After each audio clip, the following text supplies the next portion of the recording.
There are two big reasons for why sustainability professionals who are well-credentialed and high-performing leave the organization. One reason is they just get offered something that is an amazing opportunity. And the second is that they find that the organization they're in doesn't take sustainability seriously enough, and that prompts them to leave either because they're mission-driven and it's important to them that the company be serious about the mission, or because they are challenge-driven and it's important to them that they be working on an important challenge for the business.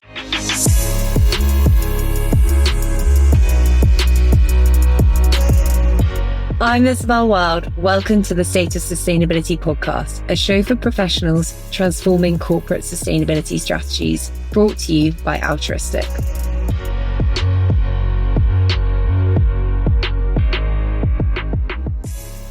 Hello, welcome to State of Sustainability. Setting up a sustainability team is one thing. Managing, retaining, and supercharging your team is another. This is the second episode in a two-part series on optimizing your sustainability team for success. Last week, we focused on setting up a high-performing sustainability team. And today, we're going to dive into how to manage a high-performing sustainability team. Seth, welcome. Hey, Izzy. Great to be here. I would love to kick things off and get your view on what's happening in the sustainability talent market today. Yeah, I'm excited to talk about it, Izzy. As I was reflecting on this ahead of our show today, I realized that I spoke a bit about this last year, and what I'm going to say now is different to what I've been saying last year. Last year, I was observing that the sustainability talent market was really hot. And actually, I think pretty much anyone with any kind of experience was being inundated with offers and roles and so on. And I was noticing that if you were senior talent and you'd been leading sustainability teams before, you had your pick of an amazing roster of openings. I remember I was kind of speaking with a new chief sustainability officer who had 4 Fortune 500 sustainability leadership roles to choose from before she chose the one she was in. If you were more junior in the talent space, you actually still had an amazing roster and you were being poached like 1 year into your career journey. Effectively, you were being offered a role transition at a promotion to a different organization with more seniority and more responsibility and sustainability. And that's what I was noticing. I suspect there's still a fair bit of that going around, but what I'm observing now is actually sustainability teams are maturing and they are happier to let go of people who have the right experience on paper, but maybe haven't performed in the right way in the role context. And that is a little different. Last year, it didn't matter what your achievements were in practice. If you had the right experience on paper, you were getting inundated with outreach and you were getting pulled around from company to company. Now I'm sensing that actually there's a gravitation towards performance and evidence of performance. And so the people who have done well in the role are being retained, often promoted, but retained. The people who didn't gel well for whatever reason are being let go. And often I'm seeing that they don't necessarily then go in and into something else immediately. They sort of linger around. They do the consulting circuit maybe for a bit. So on this point of retention, how can you effectively retain sustainability professionals who, as you've mentioned, are actually often highly sought after? I think that there are two big reasons for why sustainability professionals who are well-credentialed and high-performing leave the organization. There are two reasons that I see. One reason is they just get offered something that is an amazing opportunity. And let's talk in a bit about what an amazing opportunity is, but it's like an offer they can't refuse. And the second is that they find that the organization they're in doesn't take sustainability seriously enough. And that prompts them to leave either because they're mission-driven and it's important to them that the company be serious about the mission, or because they are challenge-driven and it's important to them that they be working on an important challenge for the business. And if sustainability isn't treated with importance, then what are they doing in this role, in this place? Those are the two big reasons I'm seeing for talent leaving. And so on the flip side, that's why talent is leaving. How do you encourage them to stay? Well, this is tricky, right? Because the inverse becomes, well, how do you make sure sustainability is important in the organization? And I think that for that, you need to, in some cases, if you are the employer of sustainability talent, to some extent, this is always out of your control, unfortunately, because you may just be in an organization where it is a lip service topic. Sustainability is just not that important.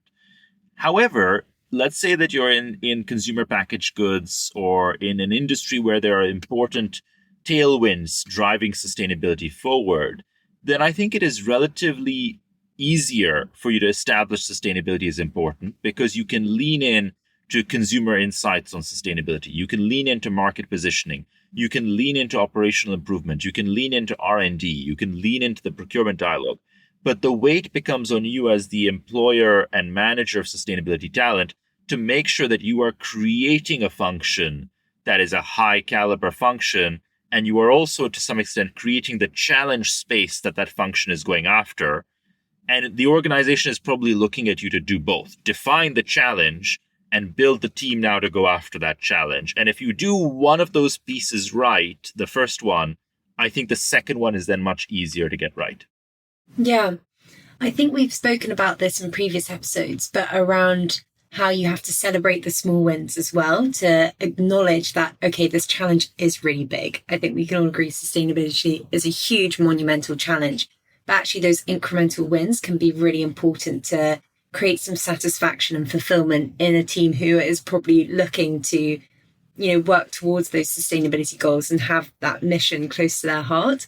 So I'd love to maybe also get your 2 cents on what other motivation factors and what other kind of levers you have as a sustainability leader or a sustainability manager to keep the vibes in the team going. Yeah, I actually think, Izzy, that the best sustainability talent has moved on from the quick wins. They are no longer satisfied with a steady stream of small successes. The best sustainability talent that I come across are looking for game-changing initiatives because they are out there to be had. Let me give you a few examples, right? There's a company that we work with, big multi-billion-dollar beverage player, and they are now trying to chart a path towards a blended carbon dollar price for the stuff that they buy. They want to start thinking about what is the cost of decarbonization embedded into the product or the cost of the carbon embedded into the product that we're buying, and how do we bring this in as a second or third index on our procurement process. That is a big game-changing initiative, and it will attract amazing people to lead it. Similarly, you have all this incredible stuff going on R&D around engineering, like if you're like a Mondelez, it's like the net zero Oreo cookie, for example, or, just re-engineering the product from scratch and building something more sustainable. These are the sorts of things that are attracting incredible talent today.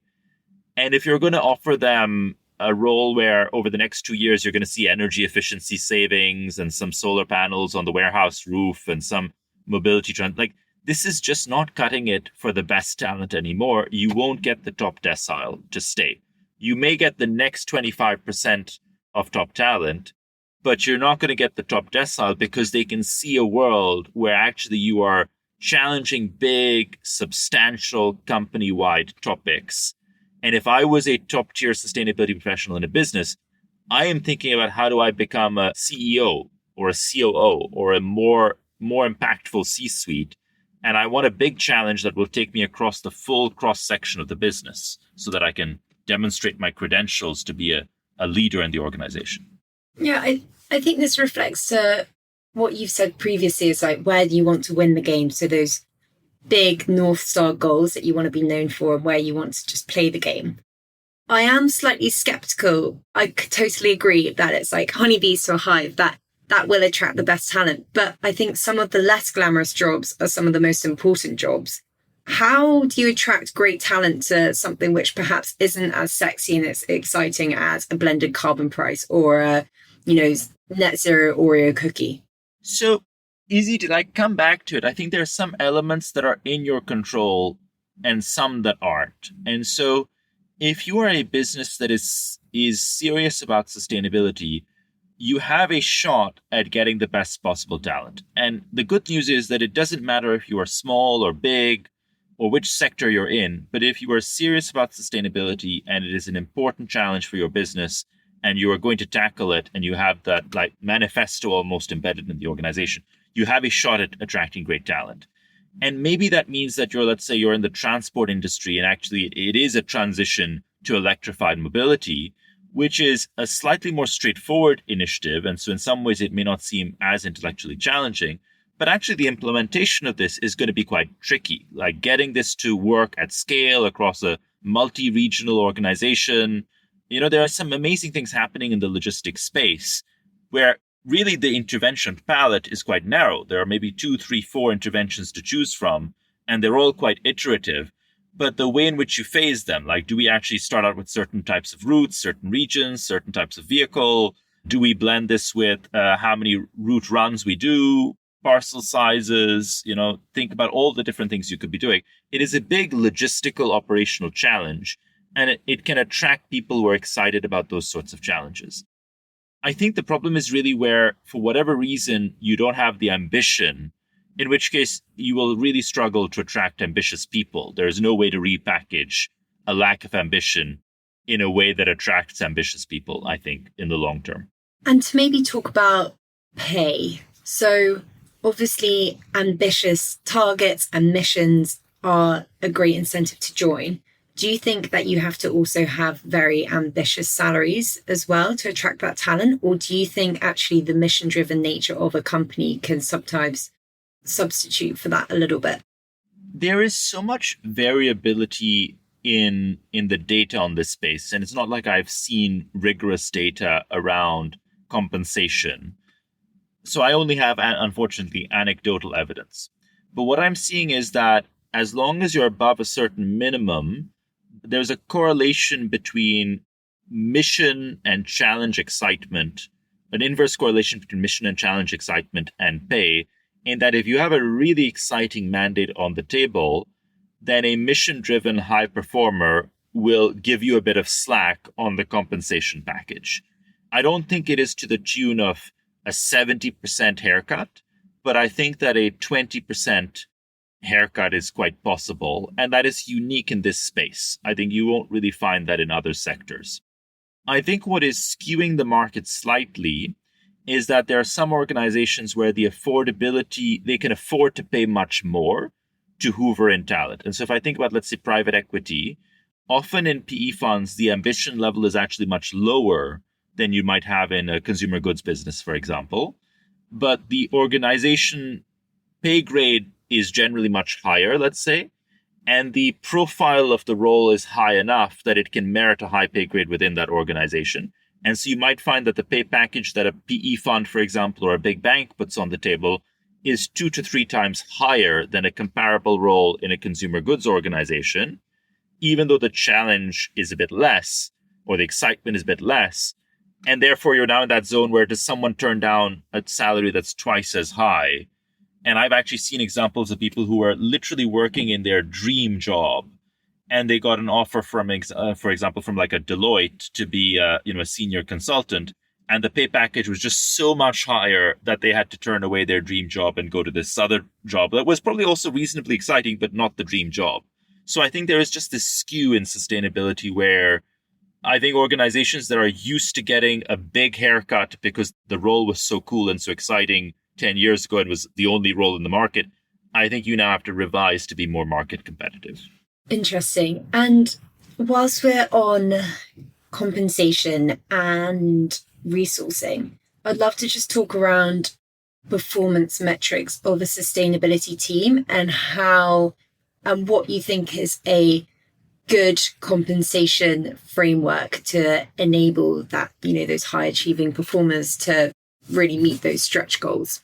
I think, Izzy, that's at a level of specificity that I probably won't have an insight on because I literally have never assessed any of these people.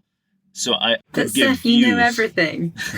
I could give a view on how I would do it, but the thing is that it may just not match to how it's being done. So it's a little out on a limb. I think your view's valuable. Do you back your view? Maybe say your view and then we can either scratch it out or not. All right. So I cannot really speak to how this happens across the market because there's going to be so much divergence in approach across organizations. However, if I were to be addressing this myself, I would closely link it to the delivery of the strategy. And so I would say we have a sustainability strategy, And the sustainability strategy is about value creation, which is, I think, what all strategies should be about. It is about capturing some upside and mitigating some downside. The upside might be better pricing power, more customer loyalty, etc.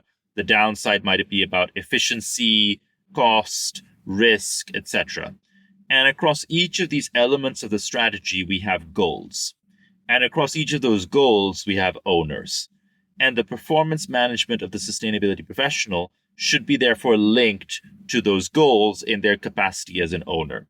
And so, for example, let's say that I am an ESG reporting specialist, and that is my role. And the part of the strategy that I am linked to is, can I help my organization attract a premium in the market when it comes to share price, for example, because we are seen as a sustainability champion and we featured all the sort of the mutual fund indexes or indices that try and filter for sustainability champions.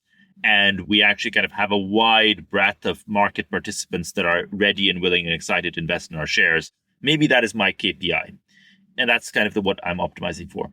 How can we find a relationship between what I'm doing on the day-to-day and that KPI or that output metric? It may not be direct. You don't want to have this person's performance linked to literally the share price and it's kind of going up and down. But what are some maybe leading indicators that we can see for that? Is it about maybe the number of conversations that they had with investors and potential investors? And is there a way where we can judge the quality of those conversations and whether those are likely to lead to positive impact? Is there something about the way in which the ESG report is received that we can judge and how much it is referenced, for example, by new investors, where new investors say, I was excited to see the ESG profile, the sustainability profile of this company, and that's one of the reasons why I chose to invest. And I am illustrating with an elaborate example here, but the point I'm making is that you have a strategy, you have goals.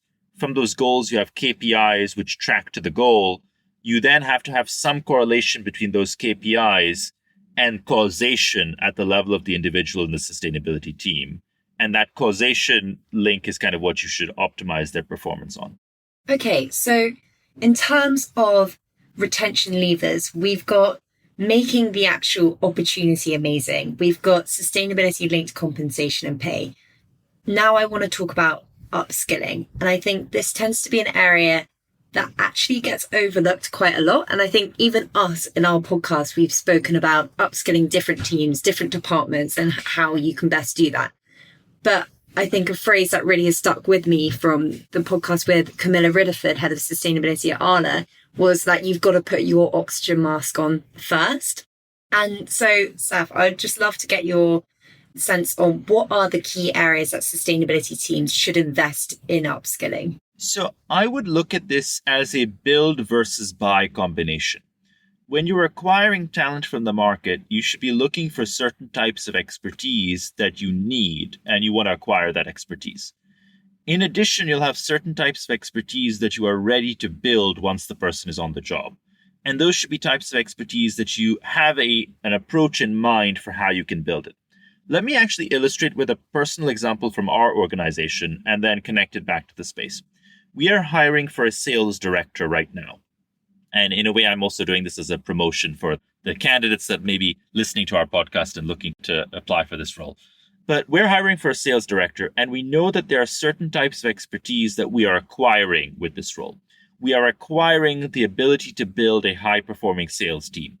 We are acquiring the ability to bring a high operational efficiency sales playbook to the organization so they can set up processes and KPIs and metrics and tracking. We are acquiring the expertise of selling a complex software product into a new market. These are things that we're acquiring. We acknowledge that we don't have enough of it in-house. We acknowledge that we can't train it up enough in-house. And so we want to acquire this expertise from the market. At the same time, what we are not looking for is expertise in sustainability and in the subject matter. And we're actually explicitly saying we don't need that from the candidates for this role. And the reason for that is that we are ready to upskill them onto that because we think we're good at upskilling people onto that expertise. And we have an approach for doing it. And we have a high level of confidence that we can do it. And in the same way, if I'm now hiring for sustainability talent, I would take the same approach, which is I'm bringing in expertise, let's say in sustainability communications, but actually I'm going to need to upskill them on project management. And maybe I have a good in-house training program for project management, which I put people through all the time and they can go through that. Or I have a third party that I work with on project management training and they can go through that. It is a combination.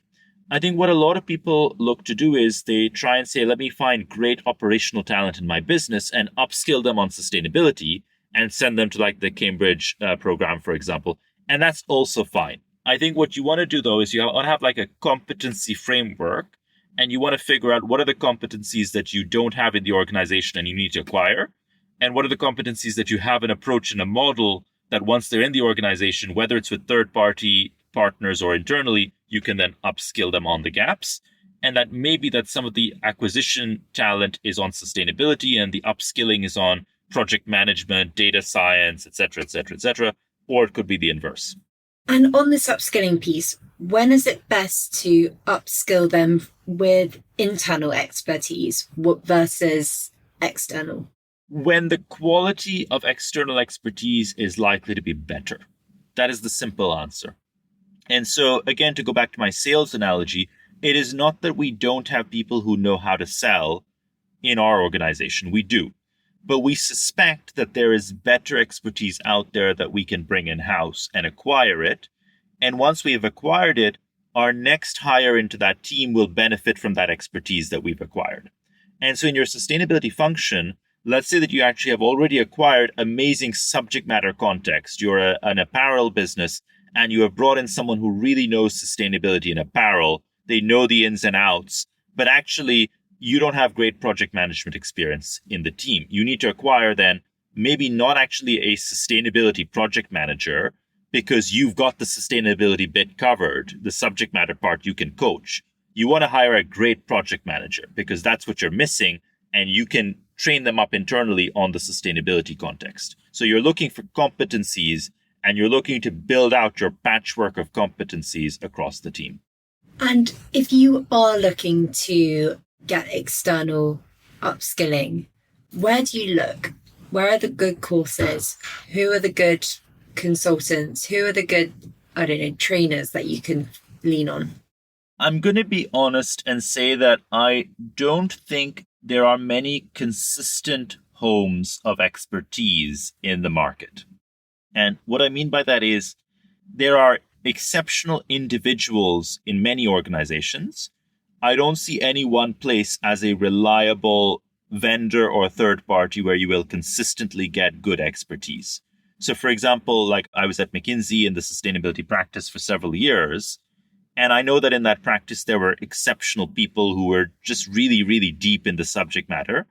And there were also, frankly, people that were very, very light on the subject matter, but talked a good talk and could get away with it. And I think every organization has some blend of those. So I don't know if I feel confident in actually recommending any place to go.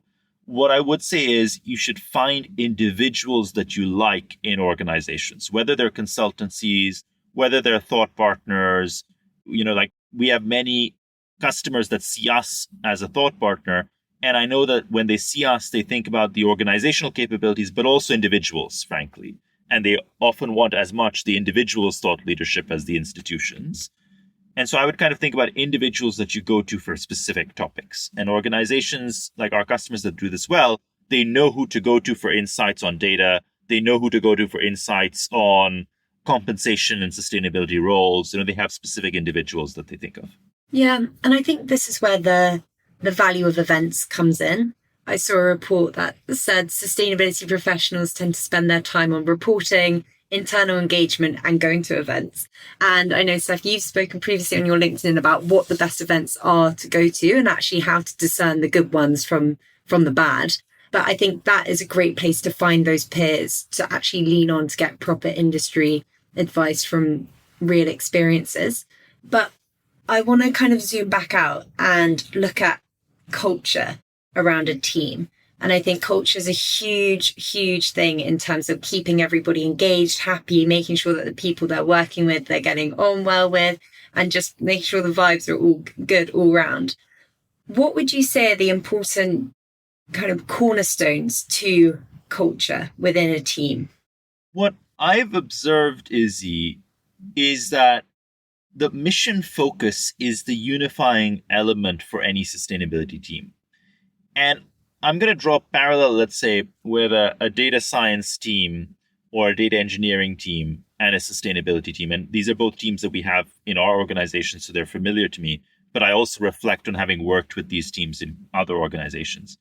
And I think that if you look at like a data science team or a data engineering team, for example, they're excited by the quality of the problem. And if the quality of the problem that they're focused on is interesting, exciting, forward-leaning, complex, that attracts and retains great talent. And also, it becomes very easy to build a culture around that, because you build a culture then that is rooted in expertise, quality of the code, accuracy of the output, iteration quality, etc. Right? There'll be a whole range of things. And for that reason, you often find, for example, that gaming companies have an easy time recruiting really incredible data science and data engineering talent.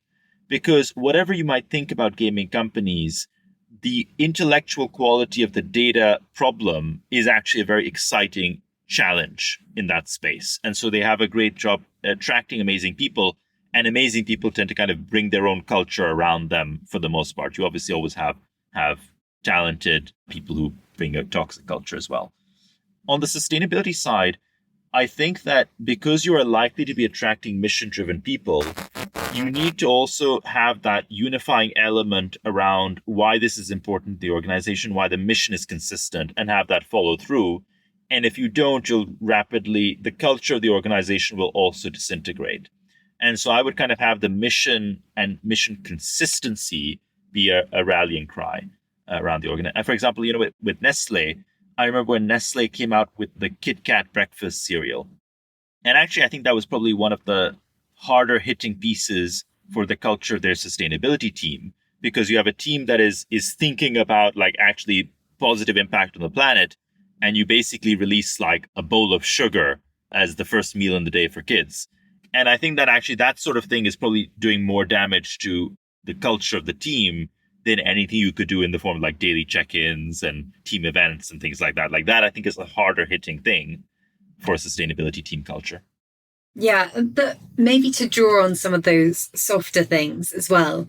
I know the Kit Kat reference reminds me of something that Emma Keller said, that after Henry Dimbleby's book Ravenous came out, she instantly went out and brought a whole load for everybody in her team. And I think other things like that, which align with the mission, but perhaps small add-ons, I think also go a long way. Another thing that Camilla Riddiford said was that every month, every quarter, they actually look back and they share a lesson about what they've learned to ensure that their team has like a growth mindset and says, okay, we've learned something, perhaps that didn't go as well, but we can kind of move forward and we can move on from that. So those are two little softer examples that I quite liked. Are there any others you'd like to add to that roster?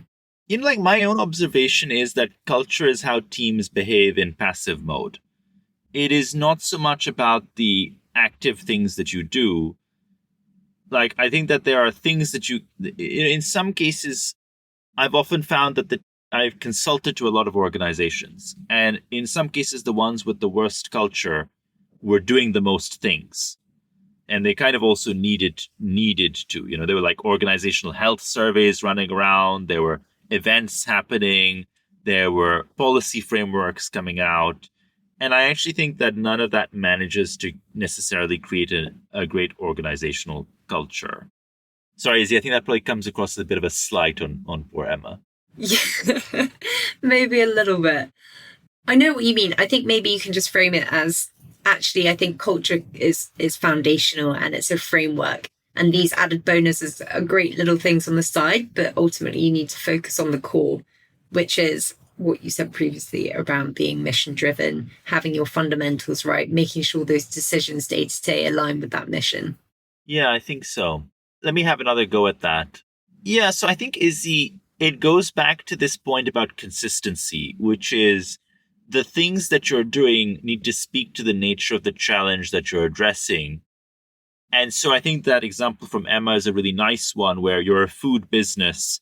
This is food thought leadership at its best. How do you really cascade this across the organization and then really even bring in the author as well to speak to the team and so on? Another example that I really like is we spent some time with the team at Nando's a couple of weeks ago, one of the companies we work with. And what I really loved is that they have like a Nando's opposite the head office. And on the ground floor, they have the restaurant. And then on the floor above, they have like the office canteen effectively. And we did this big lunch together in the restaurant with us and the Nando's team. And you can see that every meal choice, the Nando's team has an opinion and a perspective on the sustainability quality of the meal choice. And there are anecdotes coming from how this is slightly different in Australia or New Zealand or in different markets or in South Africa, and what they're experimenting with now as new menu combinations. And, that small thing, like just the act of going to lunch, becomes a reinforcing mechanism for sustainability where it brings work to life. It's almost like an applied sustainability right in front of you.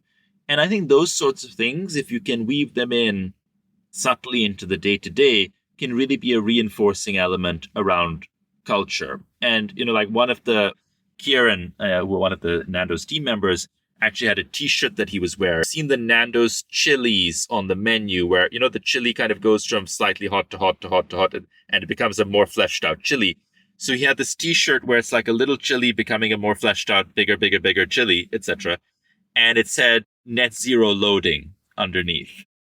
I think That's that was amazing. the phrase, which is just really, really fun, and all of that sort of stuff. I think these little subtle reinforcements, but in a way that is so consistent with the brand and the focus, and, it just brings it all to life. You're then building block after block on foundations that are already there. Yeah. Doesn't Starbucks, the sustainability team there, all have matching jackets with badges on to show that they're in the sustainability team?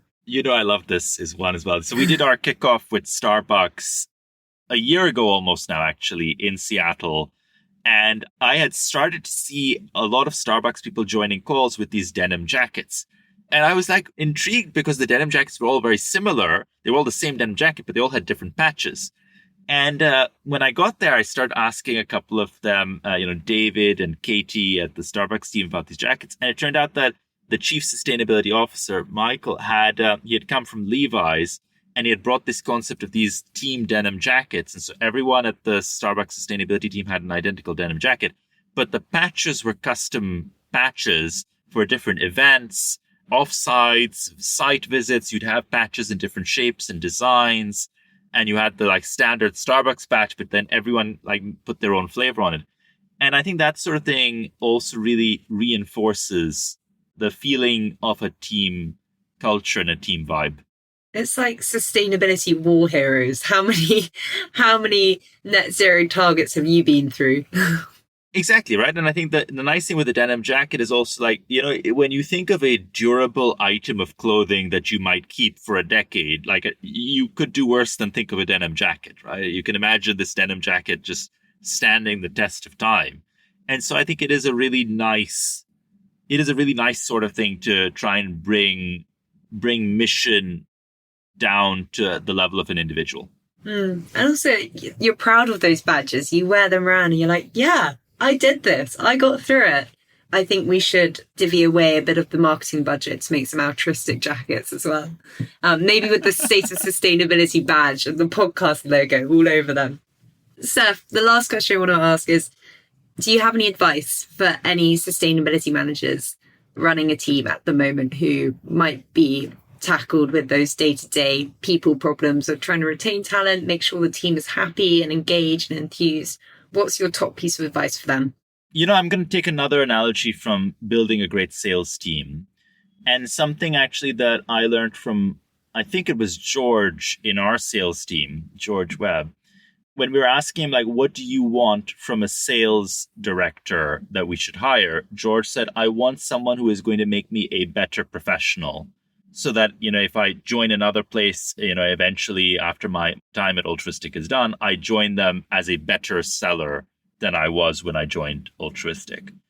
And I think that actually, if you take that and apply it to a sustainability manager, you should try and have the mindset that you are bringing in someone and they should actually, when they leave your organization, they should be better at something. And I think that's a great mindset to have for attracting talent, for retaining talent and for building a high performance team. How do you bring someone in with that intention that if they're going to spend 3, 4, 5, 6, 7 years with you, they are going to emerge better, like they've graduated from your management as an improved person? And does that work both ways? You mean at the level of the person joining the team? Yeah.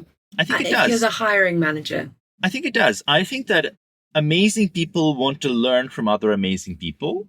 And as a hiring manager myself, I think one of the hardest tests to put myself through is, do I feel I am hiring someone that if the roles were reversed, I would be happy to work for?